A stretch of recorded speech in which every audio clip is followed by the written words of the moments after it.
Paz do Senhor, irmãos, irmãs, seja bem-vindo a mais uma aula do Subsídio do CAPED.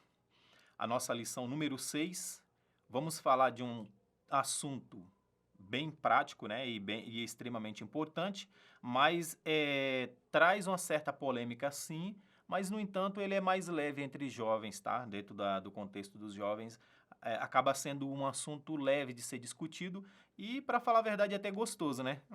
Eu acho que é um assunto bem gostoso de se discutir na sala de aula. E nós vamos falar sobre a família cristã, os valores éticos e morais, tá? Nós não entramos muito nessa questão da ética, aprofundar sobre as questões da ética, então o professor vai ver que não tem muitas referências, não foquei tanto nessa questão do conceito ético. Por quê? Primeiramente que o conceito de ética ele é muito variável, tá? Ele varia muito.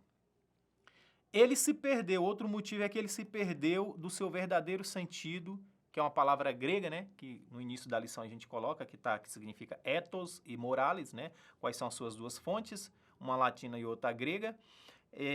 Então, assim, ao passar do tempo, se você perguntasse para um grego lá na época de Jesus, na época de Sócrates, de Platão, e você fosse falar da palavra ética, a sociedade grega da época ela tinha uma certeza do que era essa palavra. Elas tinham uma visão clara e objetiva do que você queria falar. Não era algo subjetivo como hoje se tornou, tá? Então, por causa dessa subjetividade que foi adquirindo ao longo do tempo, você vai encontrar a definição de ética em uma fonte de uma forma e quando você vai para outra fonte de outra forma, eu acredito que se você consultar 5 fontes, vai achar pelo menos 3 formas de definição de ética, de diferença do que é ética. Para ajudar ao professor, eu peguei em 3 contextos. Por quê? Se discute de acordo com o contexto. Peguei um dentro da psicanálise e psicologia, uma definição. Dentro da educação, tá? Uma definição do que é ética.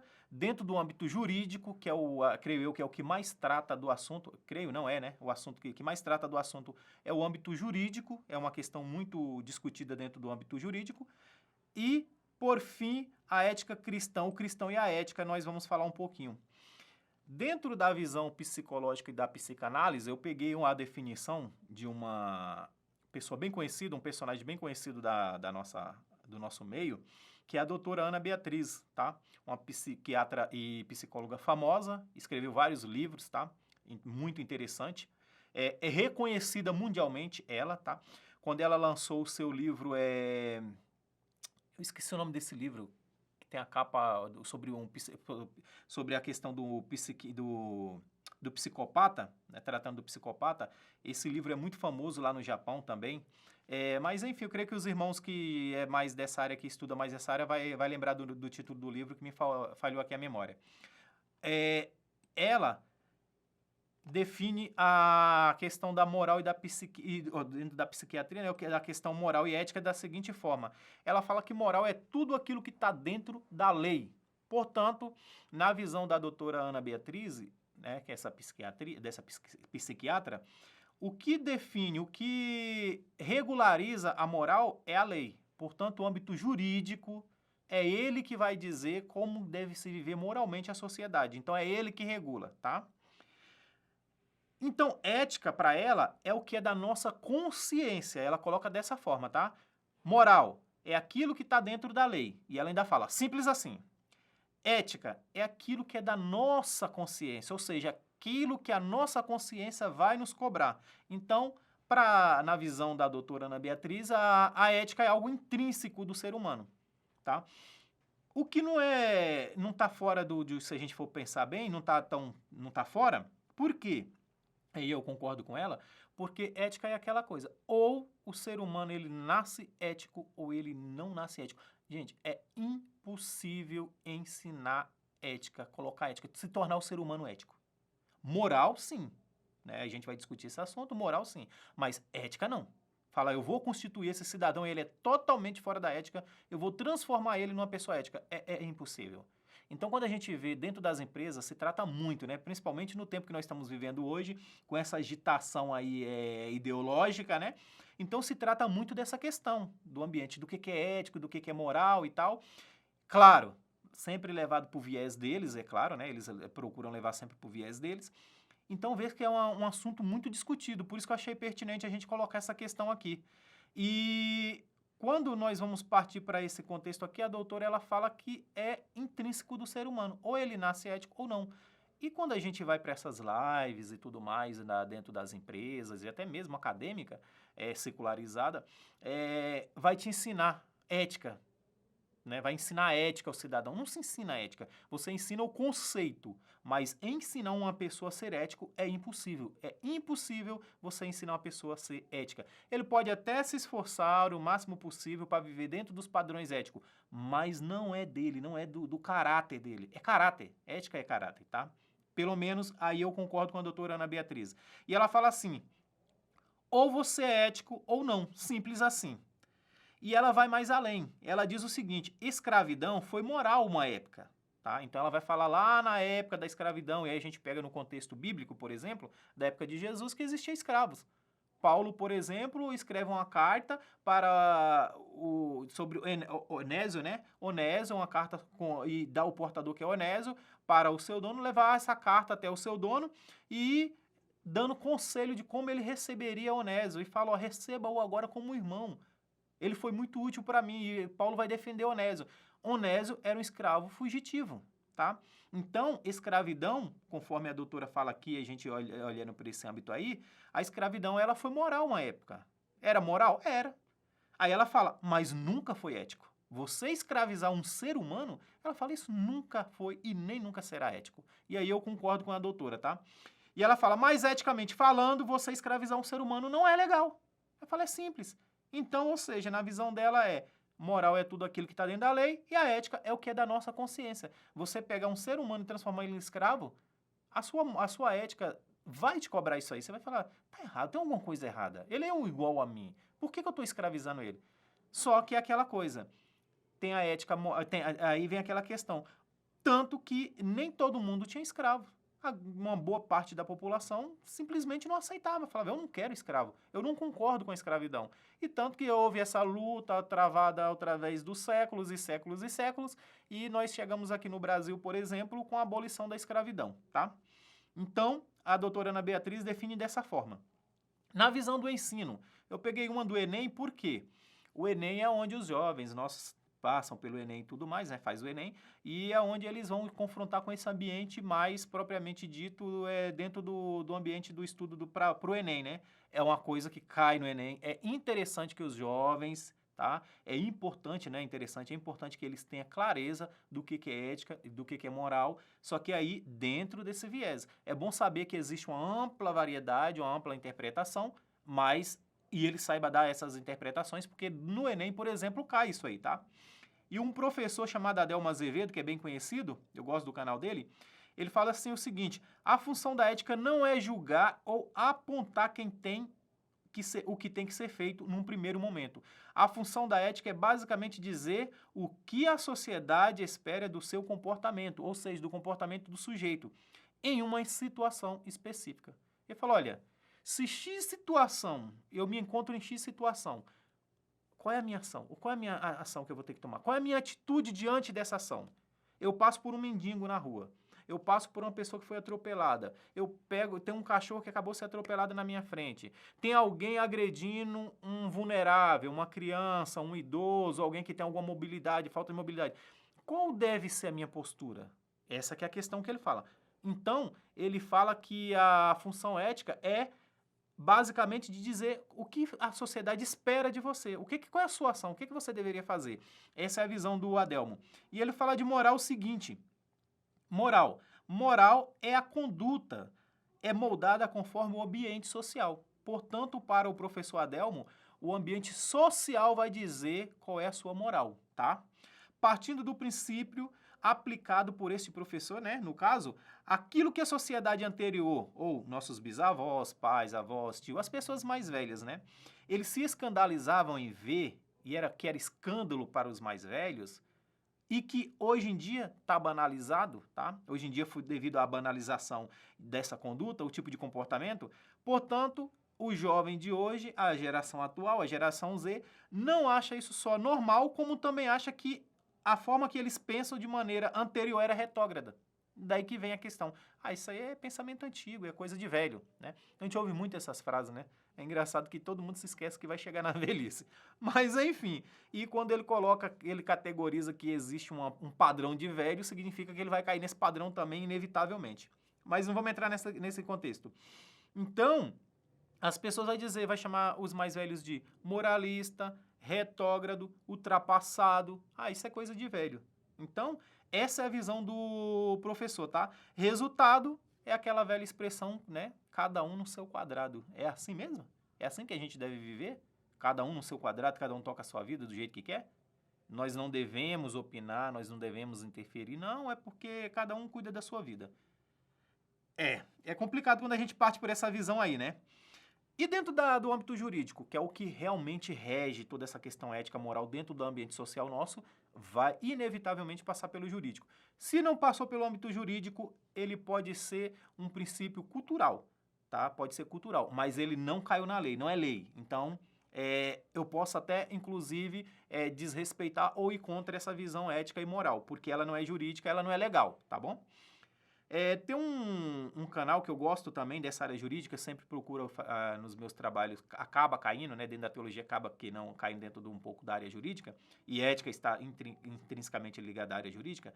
Tem um canal da Cíntia Brunelli, que é uma técnica do judiciária do TRF4, e que eu gosto porque ela tem uma pedagogia muito boa. Se você quer entender o Código de Hammurabi, quer entender um pouco das leis morais e ética, ou jurídica, eu super indico, é excelente esse canal dela, né? Já fazendo até propaganda do canal da menina.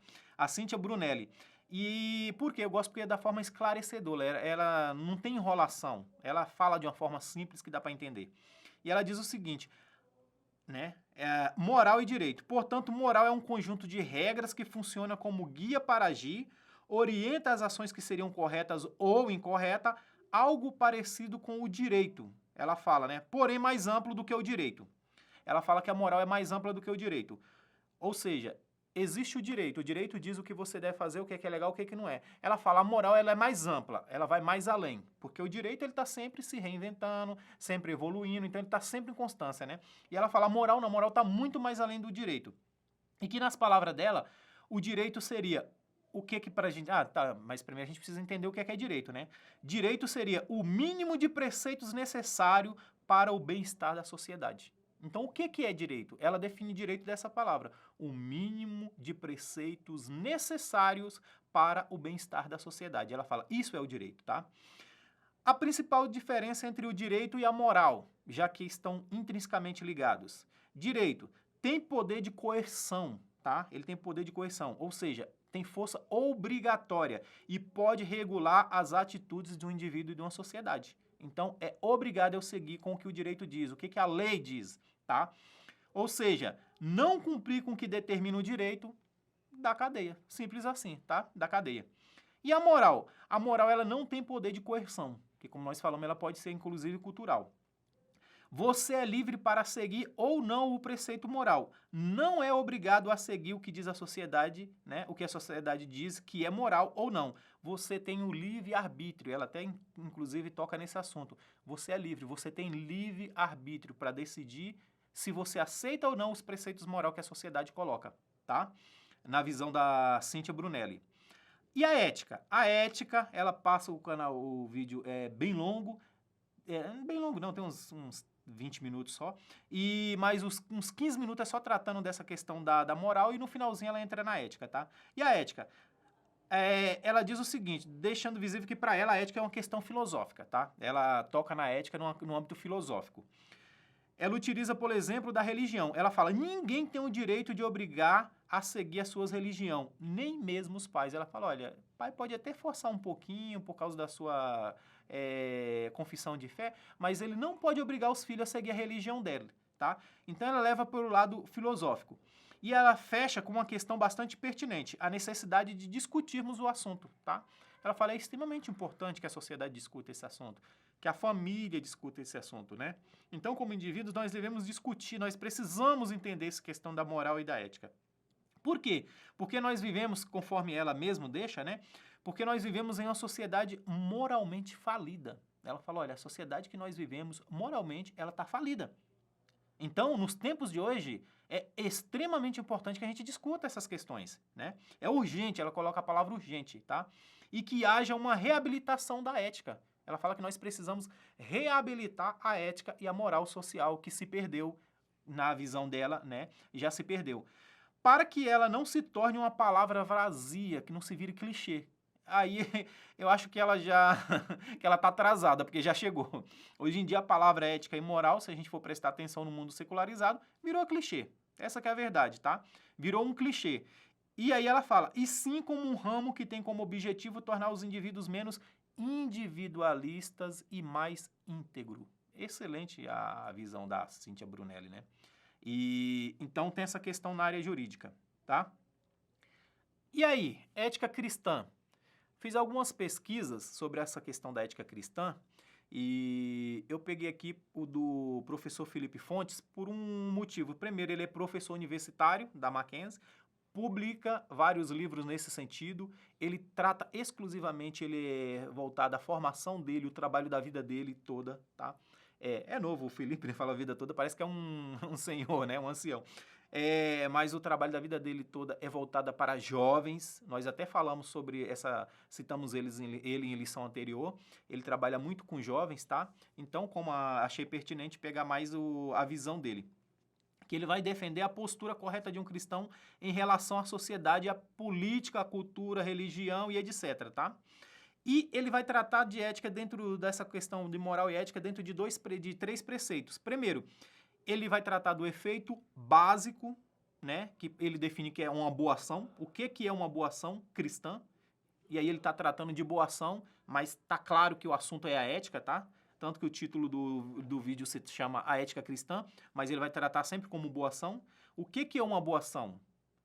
Aí ele vai tratar nesse âmbito aí do agradar a Deus, que ele fala que toda boa ação nossa, ela deve agradar a Deus, né? E se ela visa agradar a Deus, o que se torna uma boa ação? O que é verdadeiramente uma boa ação, tá bom? Então, ele vai falar no primeiro, uma boa ação. A segunda questão é, funciona partindo dos princípios de efeitos práticos, tá? Ele tem essa questão, efeitos práticos, tá? O primeiro ponto. Ela é uma boa ação? Segundo, funciona. Se ela é uma boa ação e funciona, portanto, isso é o que ele chama de ética pragmática ou situacional. É a ética pragmática ou situacional. Ela precisa ser uma boa ação e ela precisa funcionar. Se não funcionar, não entra nesse contexto. E o B é motivações. É um segundo ponto para ele, tá? A motivação. Qual é a motivação dessa boa ação, tá? Aí vem, mas como avaliar uma boa ação? Ele fala simples, ela foi autêntica, portanto, é de todo o coração. Eu tomei essa decisão motivado por obrigações de leis, da pessoa que está ao meu redor. É aquela coisa, né? Agir dentro da igreja de um jeito, dentro da minha casa de outro, mas lá no mundo de outra forma. E detalhe, se não tiver ninguém da minha família é de um jeito, que me conhece, da igreja ou da minha família, do meu âmbito, vamos dizer assim, íntimo, é de um jeito, mas se tiver pelo menos um, aí já muda um pouquinho. Então, aquela espécie que a gente sempre fala do crente camaleão, né? Do crente camaleão. Aí ele vai falar, foi autêntica? É sincera de coração essa ação? Exemplo, o velho conselho que é dado quando não sabemos responder para as pessoas. Faz aquilo que está no seu coração. Olha, pensa numa tragédia. É isso aí. Eu sempre defendo essa questão e aí eu concordo com ele, tá? Das motivações. Quando a pessoa faz uma pergunta pra gente e a gente quer, né, ética e moral, dentro do contexto ético e moral, e nós não temos uma resposta, aí vira pra pessoa e fala bem assim, faz o que está no seu coração. Olha, biblicamente falando, esse é o pior conselho que se pode dar. É pedir uma pessoa seguir o coração, tá? A Bíblia ela trata muito bem dessa questão do coração, tá? Eu sei que os professores conhecem bastante versículos, passagens que trata desse assunto, tá bom? Então, biblicamente falando, o pior conselho que se pode dar para uma pessoa é siga o seu coração, tá bom?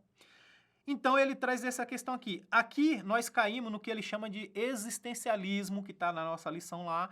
Exemplo de filósofo como Soren Kierkegaard, que era um cristão. E aí é necessário, claro, se o professor tiver tempo, o aluno tiver tempo, e poder pesquisar um pouco sobre a vida do Kierkegaard, tá? Do Soren Kierkegaard, esse dinamarquês, cristão e ele tem uma boa teologia, tá? Tem uma teologia, aprofundou um pouco na teologia, mas a teologia dele é bem voltada para a filosofia. O Soren Kierkegaard ele tem duas formações, a filosofia e a teologia. E essas coisas acabam uma se sobrepondo à outra em determinado momento. É uma história interessante de vida, morreu jovem, acho que com 49 anos, se eu não me engano, ele morreu de infarto e tal. Então é interessante se você puder conhecer pelo menos um pouquinho da história do Soren Kierkegaard, é interessante. E desse Jean-Paul Sartre também, portanto, dois grandes nomes do existencialismo, uma vez que quem dá a cara para o existencialismo é o Soren Kierkegaard. Os outros demais vão, né, moldar de acordo com as suas concepções e tudo mais, mas o Soren Kierkegaard é o grande nome da teologia existencialista. Ele trata muito dessa questão e quando você estuda a biografia de Soren Kierkegaard, você entende por que ele os ensinos dele, a teologia dele, a filosofia dele está tão impregnada do existencialismo, tá bom? E para esse tipo de gente, uma boa ação é aquela que é tomada com base nos sentimentos autênticos, tá bom? Os nobres sentimentos que são provenientes do coração. Portanto, é a motivação, tá? E aí vem a pergunta, qual dessas visões cristãs está baseado? Nós estamos baseados. A Bíblia, ela se baseia em qual dessas questões? Ela voltar um pouquinho aqui, tem a normativa, tá bom? Nós temos, portanto, as três, tá, irmãos? Efeitos práticos, a normativa e também, a efeitos práticos, a motivacional e a normativa. O que é normativa? É o que define se o meu comportamento ou as minhas ações são boas, se ela está baseada, alicerçada em normas que regem essa situação. Portanto, o próprio nome já deixa, já dá um insight do que seria. Aí vem a pergunta, era isso que a norma exigia de mim? Essa é a pergunta da normativa. E se sim, então minhas ações e condutas estão em compliance com a norma. Portanto, eu agi certo.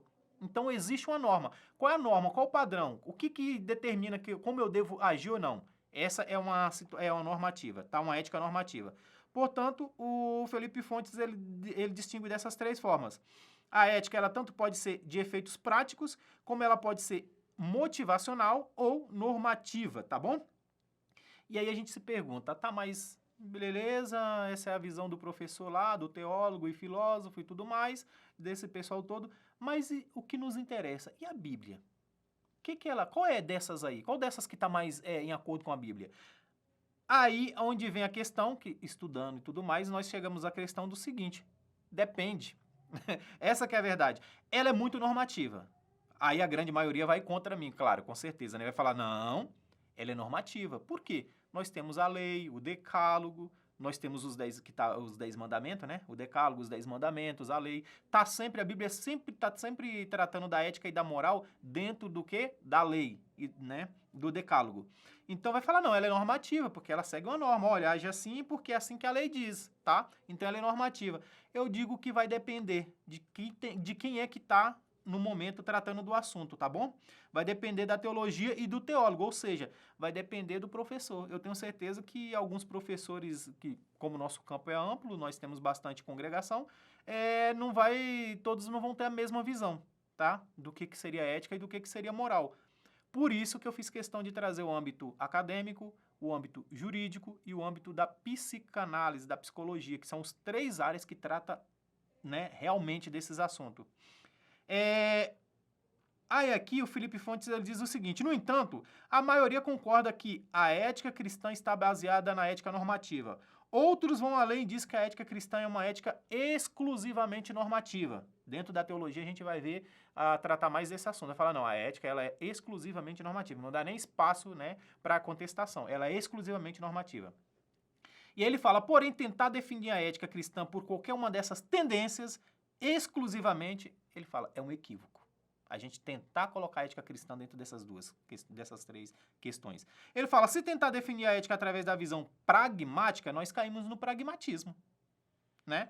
Se nós fizermos através da visão existencial, por exemplo, do Soren Kierkegaard e do Jean-Paul Sartre, nós caímos no sentimentalismo. A ética é sentimental. Então, o que vai definir o que é ético ou não é o meu sentimento, tá bom?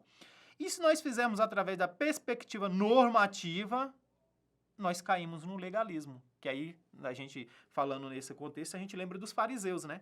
que eram os legalistas da época. Por quê? Eles interpretavam a ética, a lei, de uma forma legalista. Eles eram legalistas. Tinha o viés bom, né, dentro do fariseu, porque fariseu tem um contexto hoje, infelizmente, né, tem um contexto negativo e só negativo, e não é isso. Fariseu, aliás, eu acho que o contexto positivo é maior do que negativo, tá bom? O que significa um fariseu. Então, nós caímos nessa questão do farisaísmo, tá? Que é o legalismo. Eram pessoas legalistas. E por isso e por todas elas separadamente, e aí o Felipe Fonte fala, e por isso, todas elas separadamente são distorções e não aquilo que o ensino bíblico nos ensina. Ou seja, a Bíblia ela nos convida o tempo todo a nós ponderarmos sobre essas questões, né? Nós que frequentamos a escola bíblica dominical, nós vemos bastante isso aí, é bem ensinado, que nós precisamos ponderar sobre as questões, nós precisamos ter equilíbrio, essa é a palavra, né, que eu estava procurando, a palavra equilíbrio. Por quê? Porque nós não podemos ser orientados simplesmente por uma dessas questões aqui, quer seja ela normativa, tá? Ou qualquer que é.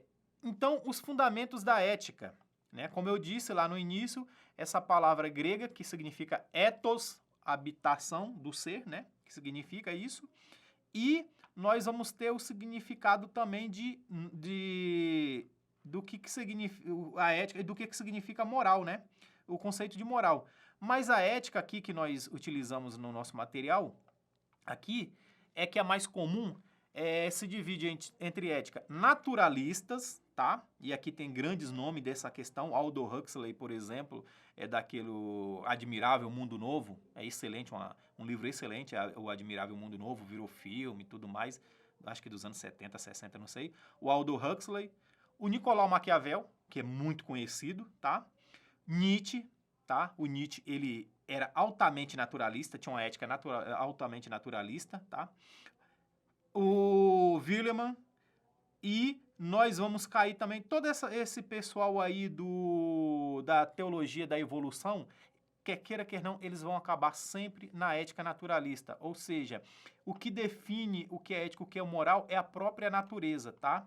Então, como a natureza ela está sempre em constante mudança, a ética também ela precisa se adaptar ao momento, tá? Então, vê que tem essa questão aí. E a ética humanista. Dentro da ética humanista, nós temos grandes nomes, como, por exemplo, o italiano Giannini Boccaccio, tá? Boccaccio é um bem conhecido, do Decameron. O Nicolau Maquiavel também, ele acaba caindo nisso aí. E o Jean-Paul Sartre, ele se destaca muito nessa questão como um filósofo, por exemplo, porque ele leva para o lado do ateísmo. Tá? É um filósofo ateísta, diferente do Kierkegaard, que é um filósofo bem conhecido e era cristão, né? Era orientado pelo cristianismo. O Jean-Paul Sartre é um filósofo ateu. Então, ele vai falar sobre essa questão do existencialismo. E nós temos a ética religiosa, que é aqui que eu queria parar um pouquinho com os irmãos. A ética religiosa ela é apresentada por duas perspectivas, irmãos, tá bom? Por duas perspectivas. E nós tratamos dessa questão aqui. Todas elas decisões do indivíduo orientado por uma dessas éticas são tomadas com base nos valores da divindade ou das divindades cultuadas, tá? O maior exemplo relacionado à ética são a ética são não, quer dizer aqui, desculpa, né? O maior exemplo de relacionamento ético não cristão com os deuses são os gregos, por exemplo, tá? Os gregos, por exemplo, é um desses aí. Aí se destaca, claro, né, Platão e o Sócrates, tá bom? Então, nós temos essa questão da ética religiosa.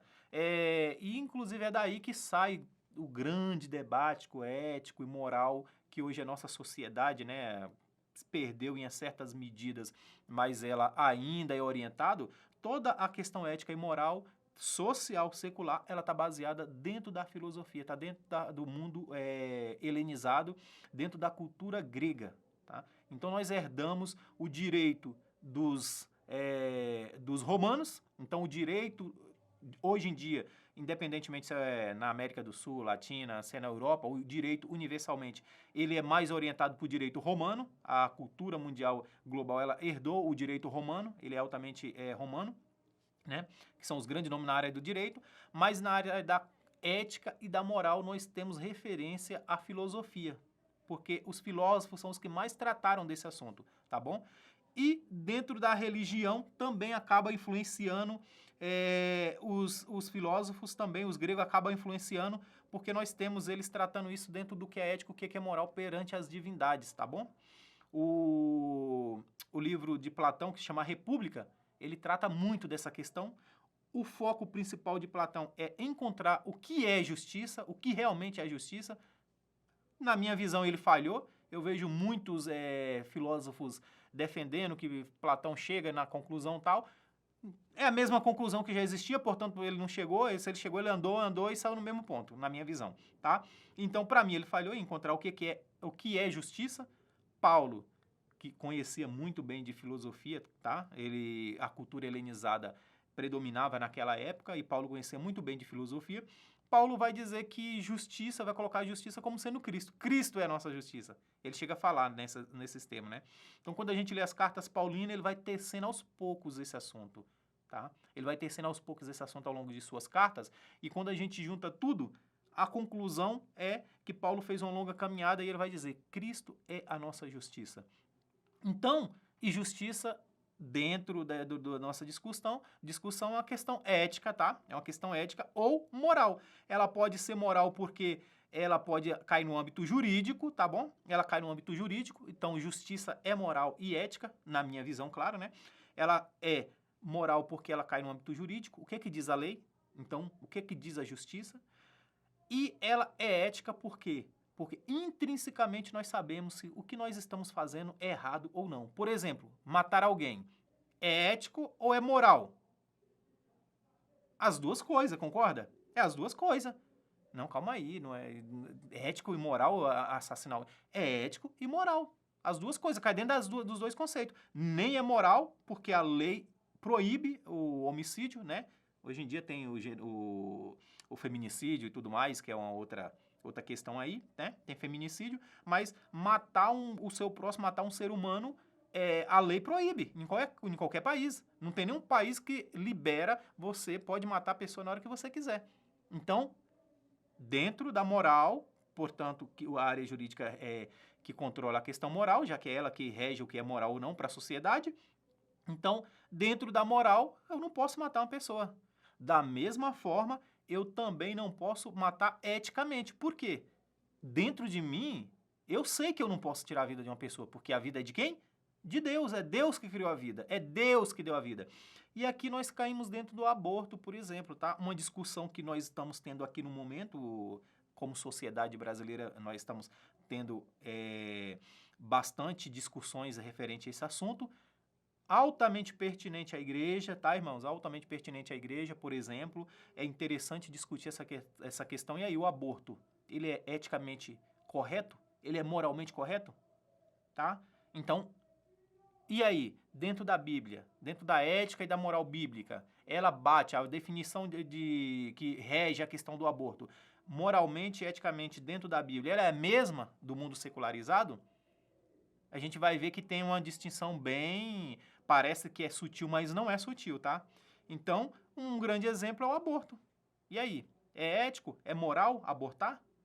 Mesmo na sociedade atual, a nossa lei, por exemplo, apesar de muitos fazerem, né?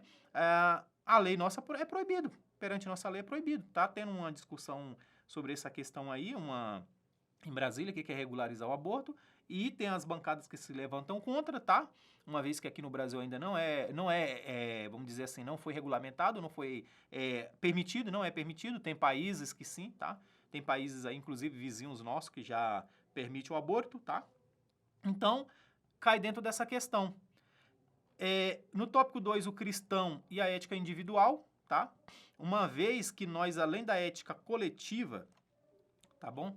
Além da ética coletiva, que nós precisamos estar inserido, da ética que é a ética social, a sociedade, como crente, como cristão, como indivíduo, como brasileiro.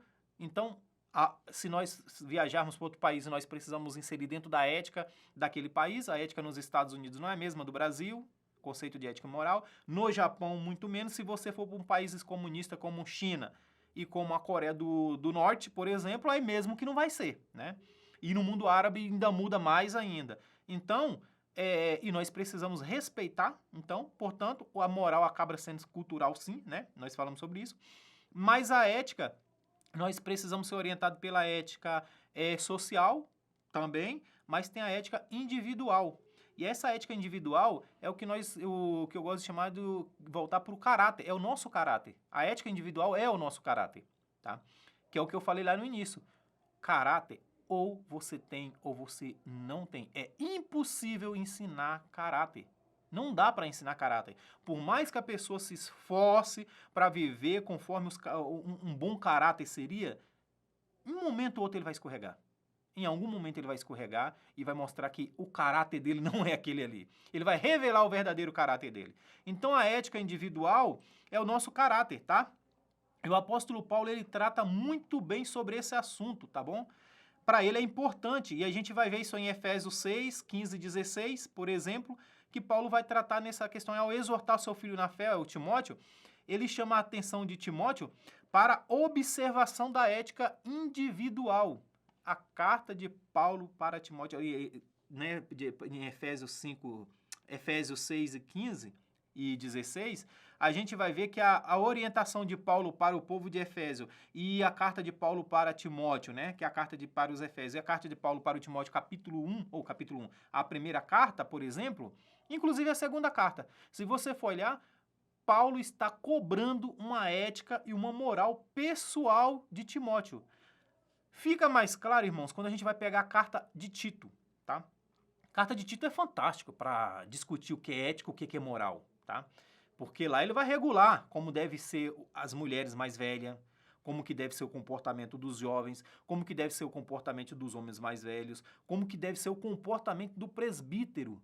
Ele vai dizer como que é que um presbítero deve agir. E é bem conhecido, né? Como deve ser o presbítero, como que a esposa do presbítero deve ser. Isso é ética e moral. Paulo está tratando da questão ética e moral, não só na questão ética, no sentido da ética cristã, vamos dizer assim, intrínseca do ser humano, uma vez que é colocado de Deus dentro de nosso coração, dentro de nosso ser, está intrínseco em nós, portanto nós temos ou não, mas Paulo apela para a ética social, tá? Uma vez que os povos ao redor de Timóteo, do contexto onde Timóteo estava, o povo tinha mais de uma mulher, se separava por qualquer motivo, era altamente dada ao vinho. Paulo vai tratar sobre essa questão da bebida, que o vinho naquela época era permitido, é permitido no meio, aliás, até hoje, né, na cultura judaica é consumido. Então, ele vai tratar sobre a questão do comportamento do vinho, do como comer. Quer ver uma coisa bem voltada para a ética? Paulo fala, quer comais, quer bebais, fazei tudo para a glória de Deus. Então, Paulo trata dessa questão da ética. Ele vai falar também sobre a questão dos irmãos, que se eles quiserem comer, que não faça nas suas reuniões, né, da Santa Ceia, né, nós nos reunimos, e Paulo vai tratar da ceia, que eles comam em casa. Comam em casa antes de ir para a ceia. Por quê? Estavam escandalizando as pessoas, né, a forma que estava sendo servido a ceia. E a ceia nossa é diferente, totalmente diferente da época do Paulo, né? Hoje a gente tem um cálicezinho pequenininho que é dado pelos obreiros e o pessoal que trabalha na igreja, né? Por nós obreiros, ou presbíteros, não é, o diáconos, né? Os diáconos participam e tudo mais. Então, serve-se num cálice separado, cada um bebe da mesma quantidade. Como o pão que é partido, tentam se partir do mesmo tamanho, então cada um consome a mesma porção. Mas na época de Paulo não, cada um ia lá e se servia. Então, nós precisamos entender como que era a Santa Ceia na época de Paulo. E Paulo fala, olha, coma em casa, não escandaliza, né? Não escandaliza, coma em casa. Vai falar sobre a questão das mulheres não ser muito dada ao vinho. Vê que Paulo nem fala não beba, que as mulheres não bebam. Não, ele fala não sejam muito dadas ao vinho. E essa era uma característica também do presbítero, né? Ou seja, hoje em dia da figura do pastor e do presbítero, que eles não fossem dados ao vinho. E por que essa questão de que o presbítero não podia ser dado ao vinho? Ética e moral. Tanto social como a ética individual, que é a ética da fé, da confissão de fé, né? Judaica da época, em nosso caso, da confissão de fé cristã, portanto. Então, a gente vê que está sempre tratando desse assunto. O cristão e a ética social, tá bom? O cristão e a ética social. A ética social ela pode ser aplicada tomando-se como referência a imagem da cruz de Cristo. Então, um ponto aqui que eu destaquei aqui. Ou seja, se em verticalidade nós nos relacionamos com o Criador, né, para cima nos relacionamos com Deus, ao lado nós nos relacionamos com o nosso próximo, né, nem com nossos irmãos, né? A gente fala com os irmãos, geralmente, né? Mas é com o próximo, todos que estão lateralmente. E ali coloca Deus um patamar acima, coloca Deus acima de todos nós, né? Colocando Deus no seu lugar. E nós também colocamos, quando nós fazemos a ética na sentido horizontal, nós estamos nos colocando todos nós de igual modo. Não interessa se é homem, se é velho, se é jovem, todos são tratados iguais, não é por questões financeiras e tal, tudo mais. Aliás, é muito interessante discutir essa questão dentro das igrejas, né? E aí, qual que tem sido o comportamento da ética social dentro da igreja? Os mais ricos têm se ocupado os cargos melhores, os mais pobres, como que está sendo tratado? Como que as mulheres estão sendo tratadas dentro da igreja? Como que os anciões estão sendo tratados dentro da igreja? Qual é o comportamento do jovem? A igreja atual, qual é o comportamento dela, das lideranças, tá? E aí nós vamos das lideranças mais altas até o pastor ou o líder de jovens, o professor da escola bíblica dominical, o líder de células, né? Assim dizendo. Então, é uma das coisas que a gente precisa discutir sim, tá? E o cristão e a ética moral, tá? E aqui eu citei esse caso aqui curioso do Hans Kuhn, né? Hans Kuhn, ou Hans Kuhn, seja lá como queira pronunciar, né? Esse sueco, tá? E que ele vivia dentro da igreja, tá? Era um dos principais críticos da igreja católica, onde ele dizia que a gente, olha para ver, qual era o ano? 1928, irmãos. É 1928 a 2021 ele viveu, tá? Lá atrás, em 1979, tá? O Kuhn, ele arrumava confusão com a igreja católica lá atrás. Olha para ver, uma sociedade mais conservadora. Onde ele dizia que a linguagem bíblica já estava ultrapassada. Ele fala que os 10 mandamentos já não se aplicava mais. Ele defendia que os 10 mandamentos não era mais aplicável. Portanto, precisaria passar por uma revisão os 10 mandamentos, tá? Ele falava do decálogo, o Sermão do Monte. Ele falava, olha, o Sermão do Monte é bonitinho, Jesus fez um excelente trabalho ali, mas olha, não dá mais para ser aplicado. E ele começou a pregar isso no meio social, acadêmico, né? Dizendo, não social, mas acadêmico. Ele começou a fazer isso. E é engraçado que a Igreja Católica, como ele era católico e o mundo, num contexto católico europeu, a Igreja Católica pede para Kuhn não ensinar em nome da Igreja. Falou, Kuhn, faz o seguinte, toca com a sua filosofia, ensina a sua filosofia e deixa que a questão religiosa, a questão da Igreja, a Santa Sé cuida, tá? Fica no seu quadrado e toca a sua parte aí, que você não entende disso aqui. E ele foi gentilmente convidado a parar de falar em nome da igreja, tá? Essa foi a expressão que a igreja, que a Santa Sé, mandou uma carta para Kuhn e falou, olha, para de falar em nome da Santa Sé, você não representa nós, tá? Então você não nos representa. E aí foi questão que a Igreja Católica foi a público e falou, olha, ele não nos representa, o pensamento dele, uma vez que ele era, né, de dentro da Igreja Católica, de dentro da Santa Sé, ele falou, olha, ele não está mais no meio de nós, ele não é mais do nosso meio. E o pensamento dele não bate com o nosso, tá? Então você vê que já tinha essa confusão lá atrás, o cristão e a ética moral. Então é importante que nós discutamos essa questão, irmãos, hoje. Então, creio eu que os jovens vai ter um ganho aí, socialmente falando, porque eu sei que a maioria aí vai fazer fazem ENEM constantemente, né? Os que ainda não entraram, não ingressaram na faculdade. Os jovens vai ter essa oportunidade, né, de discutirmos o que é a ética dentro da igreja, tá? Então, mais uma visão, portanto. Conhecer um pouco dentro da psiquiatria e psicologia e dentro do direito, que é o que mais rege essa questão social aí. Então, é importante que os irmãos discutam essa questão. E, mais uma vez, voltado à nossa velha pergunta que a gente sempre faz, né? Legal, entendi qual é o preceito aí do que se passa, né? Qual é o preceito utilizado pelo âmbito jurídico, né? E tudo mais. O âmbito filosófico, o que a filosofia diz, né? O que pensam os filósofos, uma vez que filosofia, não, todos os filósofos não são unanimidade, é óbvio que se você pegar 10 filósofos, eles vão ter uma pouca divergência ali, mas vai ter divergência entre eles, depende da orientação filosófica deles, tá? E dentro do ensino, o que a academia, né? O que a academia prega, o que o MEC prega, o que é ética, o que é moral. Então, dentro do MEC, eu trouxe esse exemplo aí desse professor que é bem conhecido dos alunos na questão quando eles vão estudar no Enem e sempre cai a questão de ética, principalmente nos tempos de hoje, porque está em voga a questão da eutanásia, do aborto, e essas questões tangem a ética e a moral. Então, está sempre caindo no Enem. Eu creio que eles vão ter um ganho nessa área. Vai ter um ganho na questão se já foi discutido ou não esse assunto dentro da sala de aula, dentro, né, da Escola Bíblica Dominical. Então, se não for pela primeira vez, a gente vai estar discutindo esse assunto. E eu creio que o ganho maior aí é parar para pensar dentro da Bíblia, é a minha conduta. Olha para ver, isso aí está intrinsecamente ligado ao que a gente sempre faz. Observa que nós sempre estamos dando ensinos que eles são morais e éticos. Está sempre dando. É que a gente não dá o nome. Inclusive, eu sei que muitos vão ouvir falar bem assim, dentro da igreja, alguém, né, inclusive professores de escola bíblica dominical, falar bem assim, olha, a moral, a Bíblia trata da moral, mas a ética não. Eu já ouvi, não uma vez, tá? Falar que a ética não é bíblica. Não, moral é bíblica. Inclusive vi discussões, tá, sobre esse assunto. A moral é bíblica, mas a ética não é bíblica. É impossível. É impossível. Não existe a palavra moral dentro da Bíblia, esse termo moral. Nenhuma passagem da Bíblia trata e fala assim, faz isso porque isso é moral. Não trata do assunto. A palavra ética também não. Mas quando a gente vai analisar esses versículos que eu coloquei aqui, e eu sei que os professores eles têm outras passagens e tudo mais, está intrínseco. Não é porque não usa a palavra. É aquela velha discussão que a gente tem também sobre a questão do livre-arbítrio, que aliás até citei aqui, né, da menina lá, do livre-arbítrio e da predestinação. A palavra predestinação está escrito aqui na Bíblia, aqui, ó.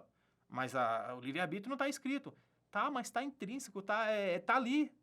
Então, as duas coisas estão na Bíblia. A Bíblia defende tanto o livre-arbítrio quanto a predestinação. A questão é o que nós fazemos com essa informação. Mas as duas coisas é bíblica. Predestinação é bíblica, livre-arbítrio é bíblico. Agora, tem os extremistas de ambos os lados que faz essa confusão toda que nós temos, tá?